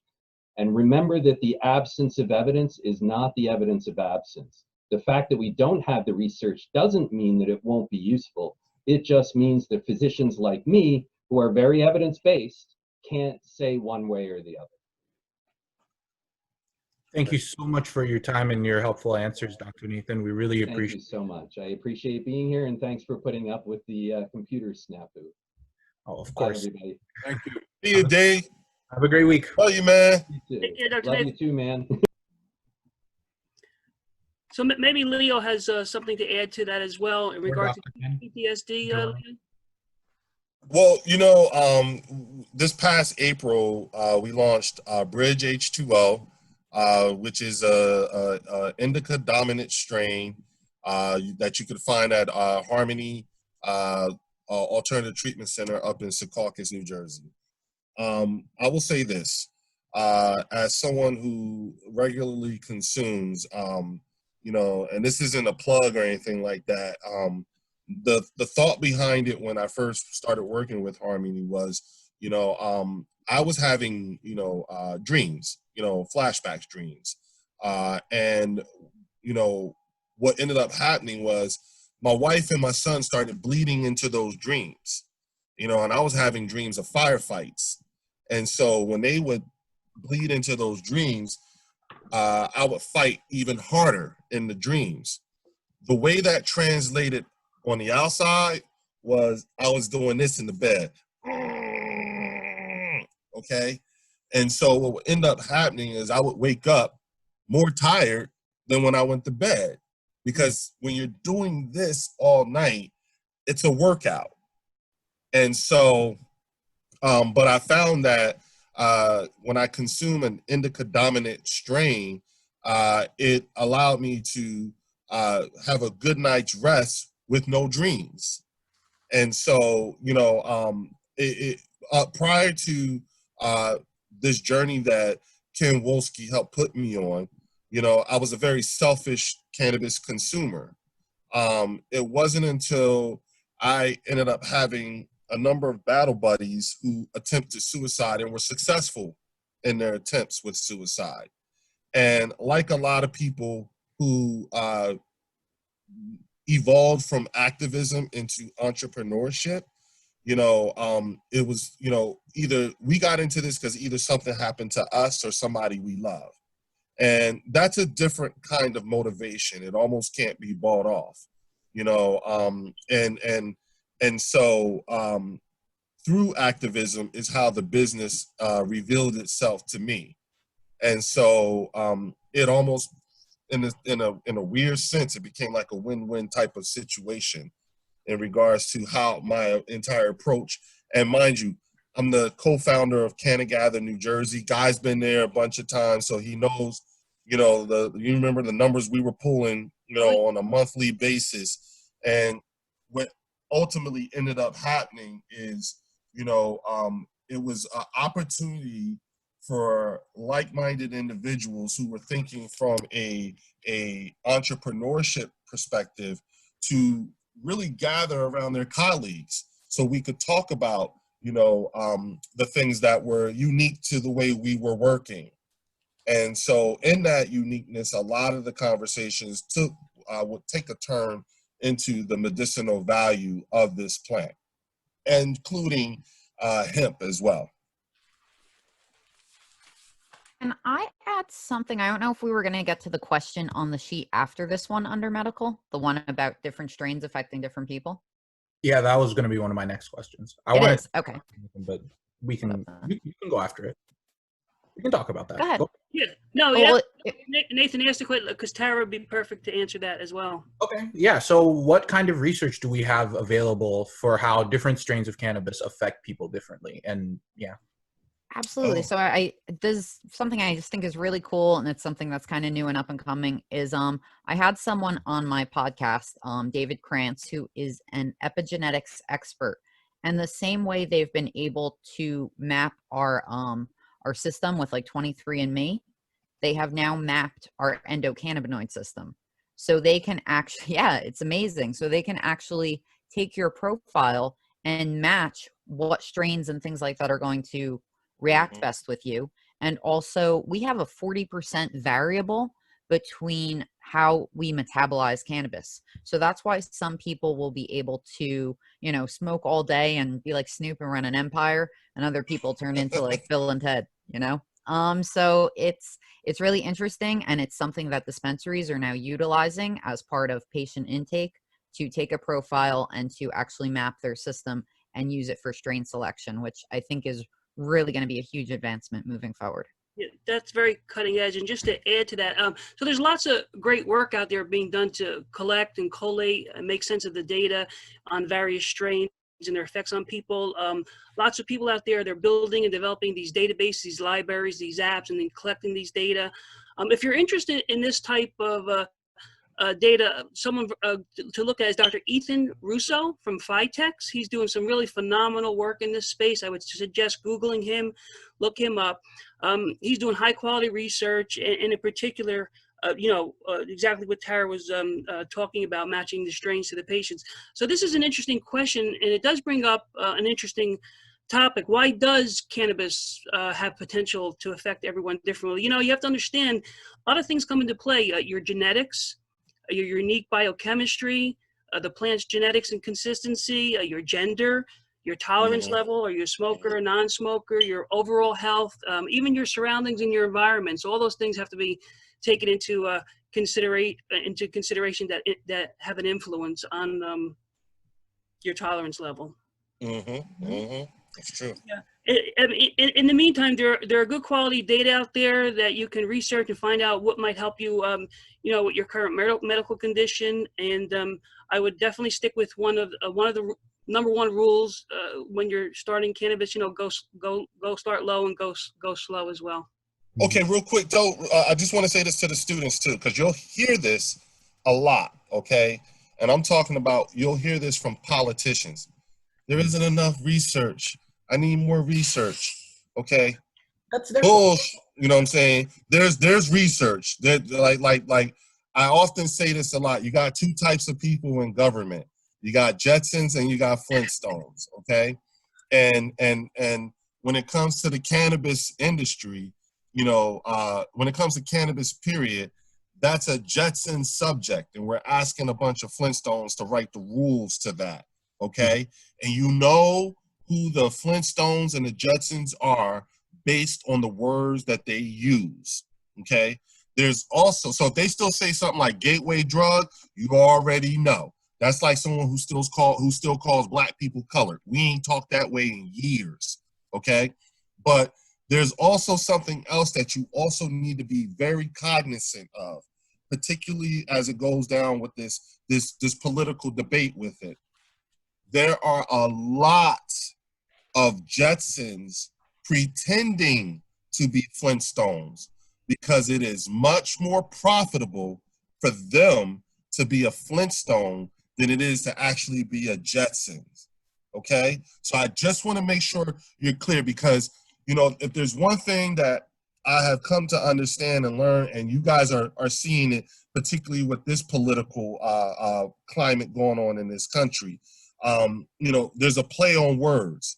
And y'all already know, when we talking about Jersey, if there's a way that these politicians can mess it up, they will find that way. They really okay, so I just want to make sure that we put a little more hot sauce on why we need to convincingly vote for cannabis, because there's this whole there are 4 million people in New Jersey who will be voting for the very first time. Okay, now let me say that again. 4 million, million, for the first time. If that ain't enough to scare the bejesus out of you, I don't know what else we can offer out. But just understand how this play on words and everything like that, because this political climate has turned a lot of people off to it's what's made a lot of people check out of their most basic of civic responsibility, which is voting. And understand something else too, because I live in Trenton, okay? There's a lot of people in the capital city of New Jersey who have no clue that we're voting for adult use. They're walking around completely oblivious, despite all of my efforts and stuff like that to try to bring awareness, despite the efforts of all the people that has been here. Listen, Ken Wolski and Jim Miller and Lefty Grimes have literally been sitting out in front of the New Jersey State House damn near every Thursday for years, and I'm saying that in plural, years, trying to educate the public, trying to bring awareness to just cannabis education, period. And we still have people in this city, and mind you, this is the birth canal of the New Jersey cannabis industry, and a lot of people in the city still don't even know what we're voting for. And Trenton is just a microcosm of not just the rest of the state, but the whole country. So again, this is just if you want to just put a little more hot sauce on the need for all this, that's all. I'm just going to speak plainly. Thank you, Leo. Sorry about that, y'all. But this is Q&A, so I get to tell it like I want to, right? Yeah, absolutely. No, that was great. Well, then shit, we're going to get comfortable then, because we're going to have this conversation. All of us going to have to make it up again. I want to get into business ownership, who's going to be allowed to get in, what the barriers to entry will be, and whether businesses will be allowed to hire people with past charges, felonies, people who have been to jail especially for nonviolent crimes, right? I know for the most part that that's not something that's easy to talk about, because the referendum doesn't have any specific rules about that. But is there a part of either the political activists in New Jersey, or kind of coming from the politicians talking about these issues? Well, look at here. Let's go from the top down real quick, all right? Mm-hmm. Because again, we're talking about mentality here, and listen, when you're talking about the business aspect of it all, there is a particular type of mentality that goes along with it, right? Mm-hmm. So look at Joe Biden, right? Mm-hmm. And his platform, and particularly when they talk about cannabis legalization, right? First words that always fly out his mouth is rehab. So that gives you a snapshot as to how his approach to this is. They still think us addicts. Mm-hmm. Okay, we're still addicts in their mind, which again lets you know, like, cannabis. What's so frustrating about cannabis legalization is it's like teaching a really old person how to use their iPhone. They don't want to listen. They won't stop touching. I ain't tell you to touch that button. It's this button, right? And so you have. And remember when I said this is a Jetsons game, and we're asking a bunch of Flintstones. Now, understand something. Those designators transcend religion, gender, race, and more importantly, those designators transcend age. There's a lot of young-ass Flintstones out there, okay?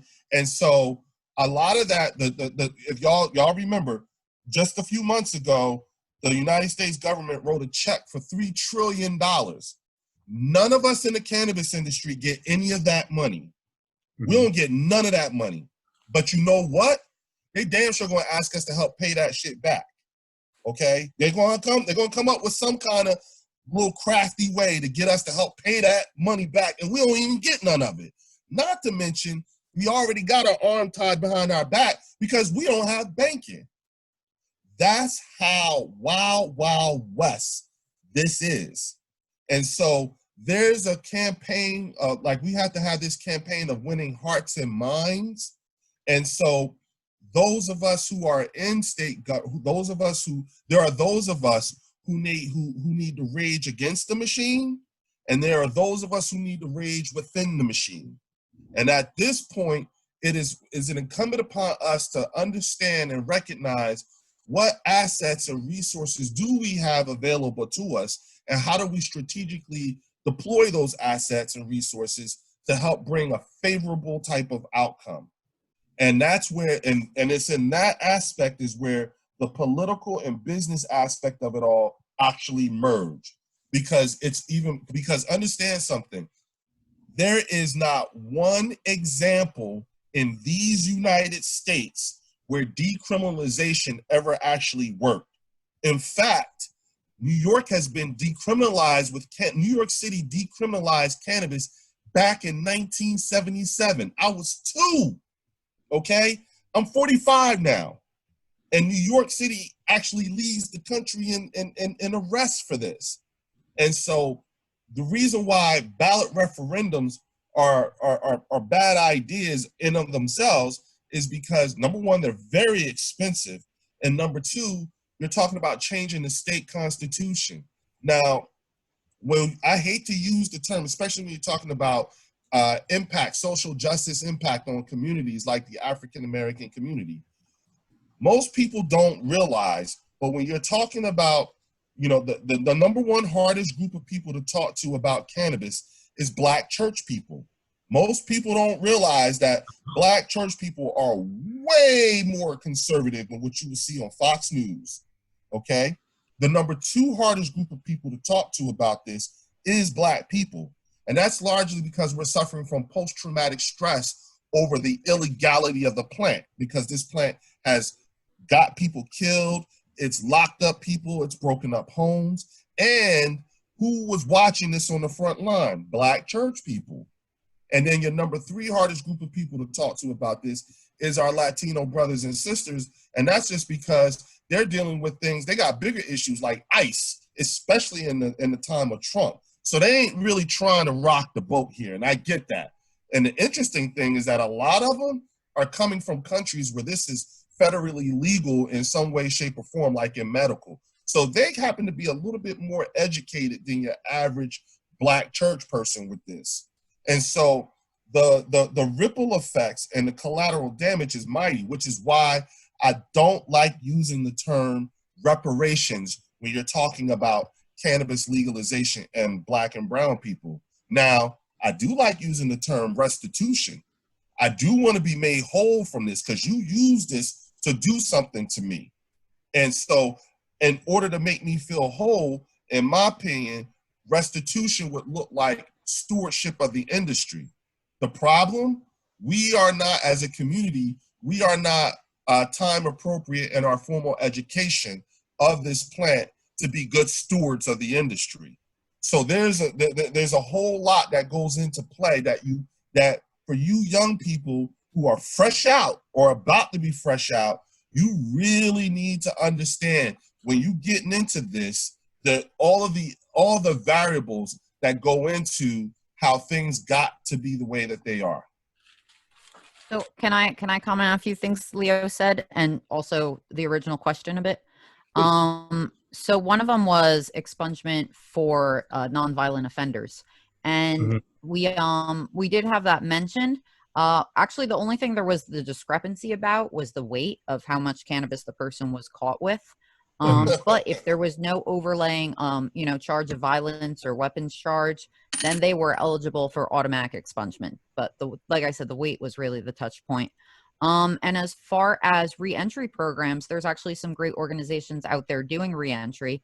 And I think that will continue to be something New Jersey talks about, because if you look at our last 2 application rounds, you were actually given points for using people who had previous cannabis arrests, who were maybe coming out, and to use them in the hiring process for your dispensary or whatever facility.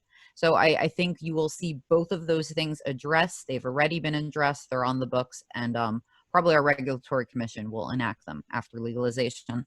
The other thing, just to touch on decriminalization, I, for one, would love decriminalization. Let me be a pain in the butt for a second. I'll tell you why.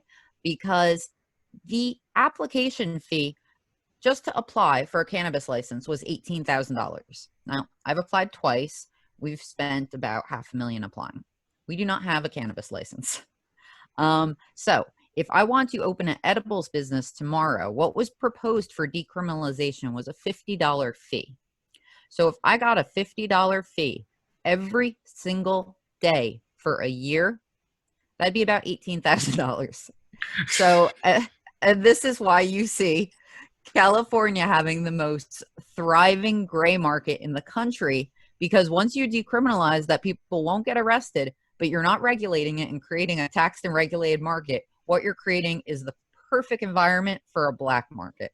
So, yeah. So when people say, oh, decriminalization, I don't want full legalization. Well, then you're exploding an unregulated market, which was responsible for the vape cartridge crisis, which is responsible for contaminated products, moldy products, you know, pesticides.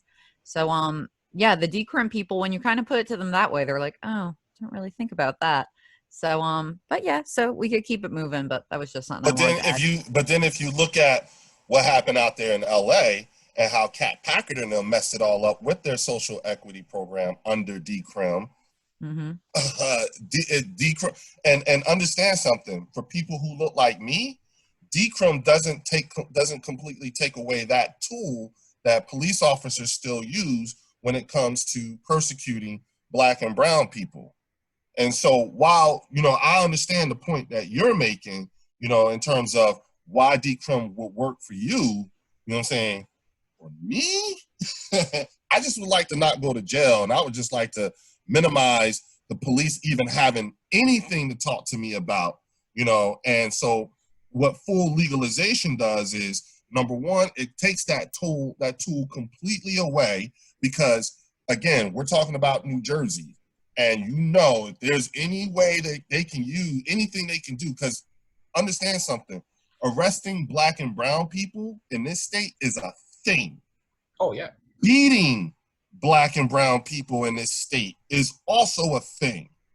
And in the state of New Jersey, I don't know if people realize this, but in the state of New Jersey, cops kill themselves a lot.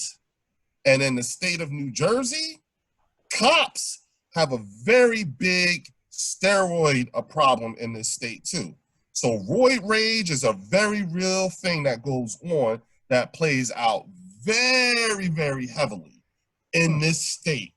And so I just wanted to just add that little tidbit too. Leo, you do realize I was being sarcastic, right? I don't know if you've heard any of my work, but I'm pro legalization. Oh, I know. Girl, I was with you. I got you. Just checking. That was actually an anti-decrim argument. I do have a follow-up question about whether there's any talk about small business grants for minority entrepreneurs, any talk about social equity programs that could work and really try to reach out to the Black community, the Latino community, and really see there is opportunity for you too. You just have to educate yourself and put yourself in the right place. Can I kick this one off? Mm-hmm. Okay, so of all the things I've worked on in the past decade plus, perhaps the one I'm most proud of, and I see some people coming at it recently, which is kind of upsetting to me, but is the micro license. So I wrote that. That was my contribution to the J. Koenig law. It's the only social equity piece that has been passed in cannabis.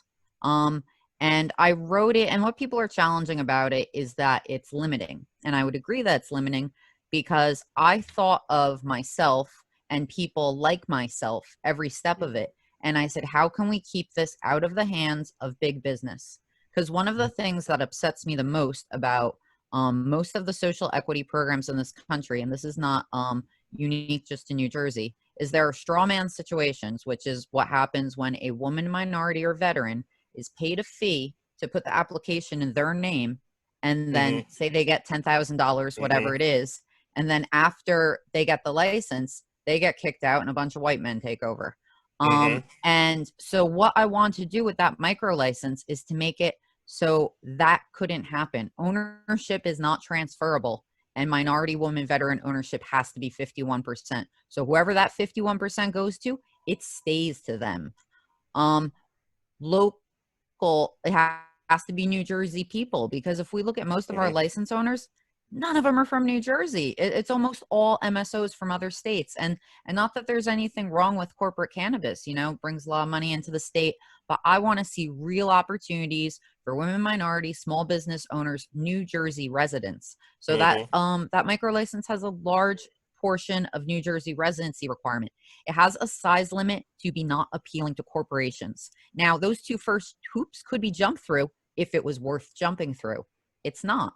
Now, people will say, well, they can't compete with the MSOs. Well, I don't expect them to compete with the MSOs. It's called a micro license. What we're doing is we're providing opportunities for small business owners to create a life for themselves, to put their children through college, to feed their families, to have a business. You know, are they going to be Starbucks? No, but might they be that great little bagel shop on the corner that has that good cup of coffee? Sure. Are they going to be Olive Garden? No, but they might be your favorite little Italian restaurant. And that can be generational as well, you know? So, but then the only thing I would like to see in continuation with that is, and I tried to get this in the bill, but it got shot down, was I would like to see scalability after a year or two if you hit certain milestones where they can apply for an expansion on their limits. But I mean, I think, like I said, we keep working on November 4th. It took Starbucks 21 years to become a public company. They were one little store in Seattle for a long time. So when we're talking about real opportunities, this is how we get our foot in the door. This is how we create opportunities for me and people like me. So, and I have one of our largest clients with CWCB Education. I'm not going to say any names here, but what they are, responding to is a lot of the things that you see happening with states like California and most recently Illinois when it came to their social equity applicants, and how people were unable to move into the next round based on some of the factors that Tara just spoke on or alluded to. One of the and let me say this: most people don't realize that your average cannabis consumer is cannabis consumers, period, are loyal to a fault. Rarely do we step away from our regular dealer. Most of us have had the same guy, the older ones have had the same, person for the last 20 years.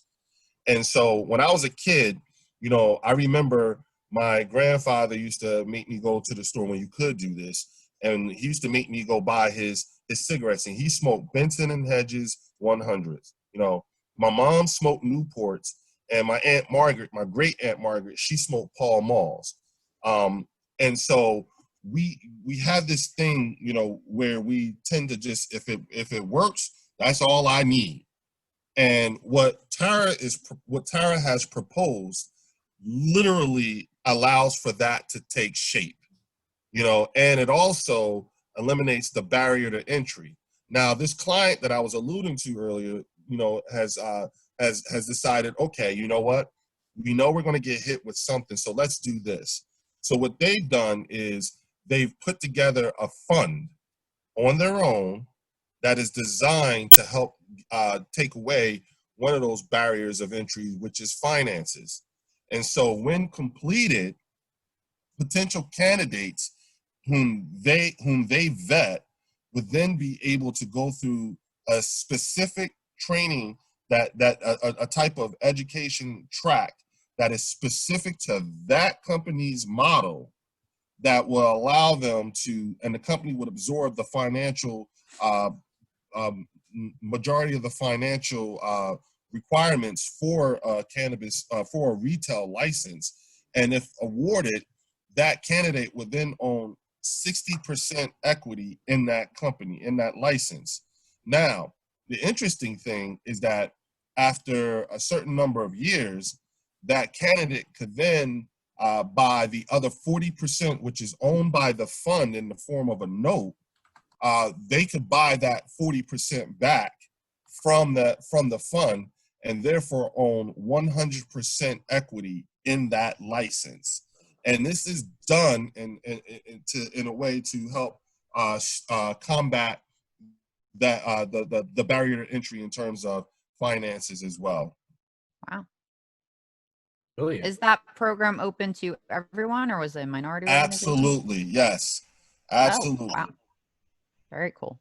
It's just right now, again, just like last month, the whole situation with Illinois, it kicked off such a storm that Illinois became the cautionary tale of what not to do, especially from an equity program standpoint.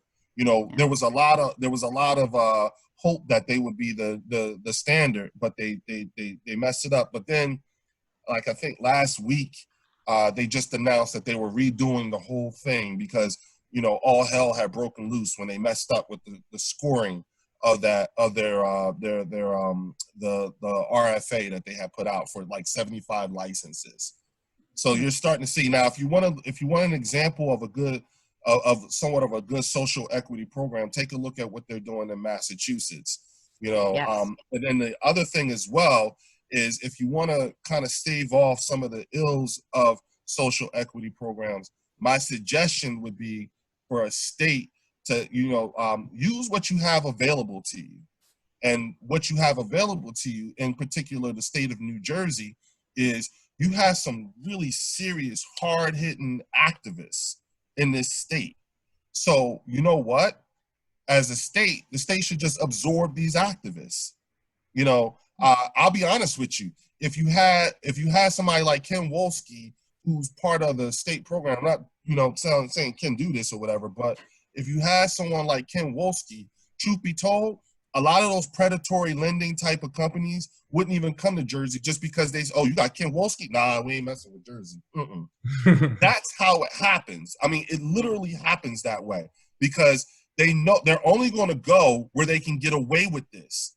And a lot of times and especially now, you know, they can take full advantage of a state's newness in this whole conversation.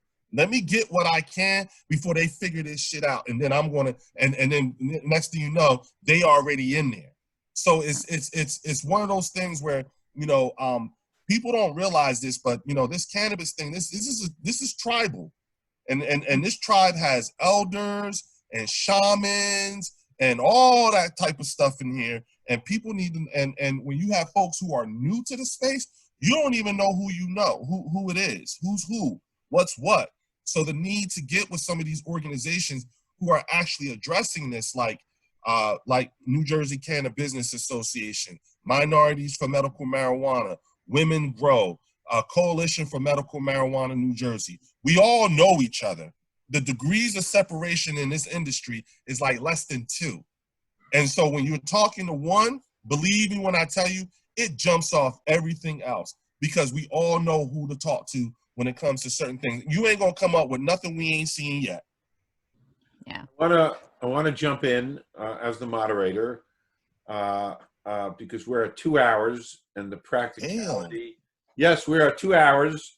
I told you.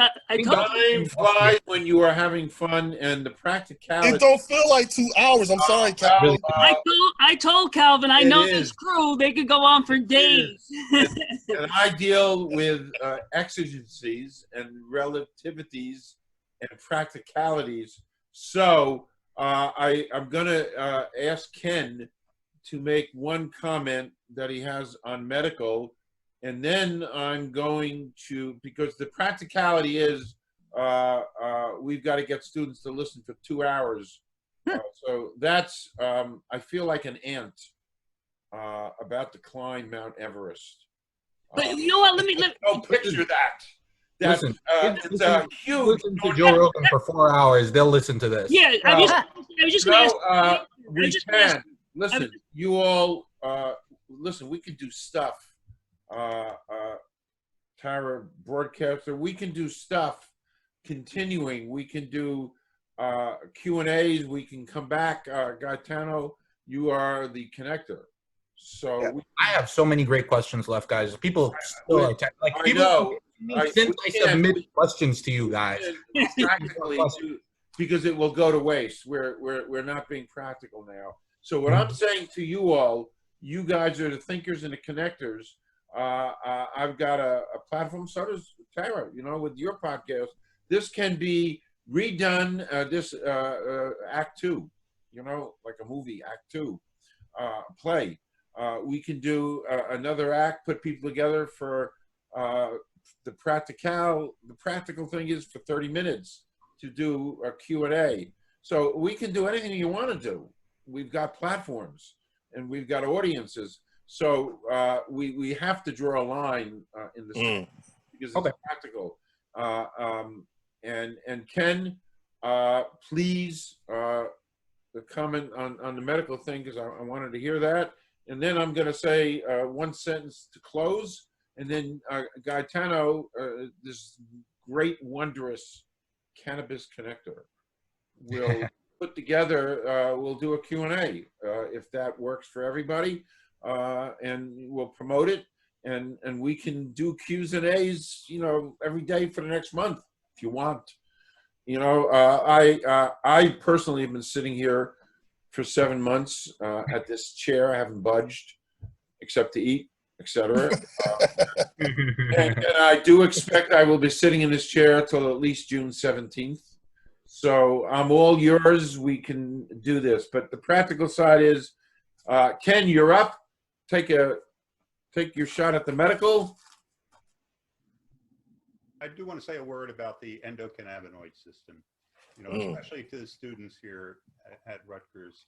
If I was a young person now in medical or science or health services or biology, I would hook my wagon to the endocannabinoid system. This is a newly discovered system in the human body. It takes its place alongside the circulatory system and the respiratory system and the endocrine system in our human body. And it explains how cannabis can be so effective for so many different diseases and symptoms and conditions. You know, it is so rare to have a newly discovered system in the human body. And here this system was only discovered really in 1993, late 80s and 1993. Well, that's just great. And actually, we can do a snippet on that. That's another subject. So we're going to close this section as we've just eclipsed officially 2 hours, and so therefore, I want to thank you all, everybody I've met and spent such amazing quality time with. I want to thank you for your dedication, your energy, your passion, your vision, your perseverance, your essence. These are great adjectives. I spent hours last night looking these adjectives up because I knew what I was encountering. So I just want to thank you. I thank LinkedIn for bringing so many of us together.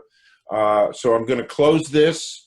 Hey, Calvin, I have a gift for your listeners. I have a gift. It's a real gift. If you like, you know, go to www.cwcbexpo.com. We're having a virtual expo. You know what, Leo? Send me that on LinkedIn. Send me that, and I will throw it up there for the world. Okay, yeah. Use code Leo100. It gets you a free ticket. Yep, I'll throw it up there for me, and I'm going to actually stop recording now. We can say a few comments to each other off camera. I'm going to stop recording.